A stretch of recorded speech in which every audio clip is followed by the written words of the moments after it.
आपल्या हिटमॅन रोहित शर्माने भारतासाठी T20 इंटरनॅशनल मॅचेसमध्ये आत्तापर्यंत सर्वात जास्त शतकं ठोकली आहेत. हे तर आपल्या सर्वांनाच माहिती आहे.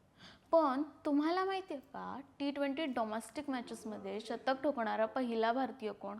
अर्थातच रोहित शर्मा. साल 2007 पहिली इंटरस्टेट T20 ट्रॉफी, ज्याला नंतर सय्यद मुश्ताक अली ट्रॉफी हे नाव देण्यात आलं. स्थळ CCI, मुंबई विरुद्ध गुजरातचा सामना. त्या मॅचमध्ये रोहितने 45 बॉलांवर 101 धावा केल्या, ज्यात 13 चौकार आणि 5 सिक्स होते. गुजरातचा बॉलर सिद्धांत त्रिवेदीच्या बॉलवर त्याने असा काय सिक्स मारला की त्या बॉलने सरळ क्रिकेट क्लब ऑफ इंडियाच्या बिल्डिंगची काचच फोडली. आणि ती मॅच पाहायला आले होते इंडियन क्रिकेट टीमचे सिलेक्टर्स म्हणजेच दिलीप वेंगसरकर.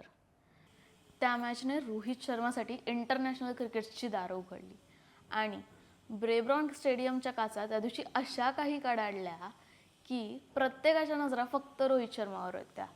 आज रोहित शर्माला वाढदिवसाच्या शुभेच्छा देताना तुम्हाला त्याची कोणती इनिंग्ज आवडते हे आम्हाला नक्की सांगा आणि कमेंट्समध्ये रोहित शर्माला टॅग करायला मात्र विसरू नका.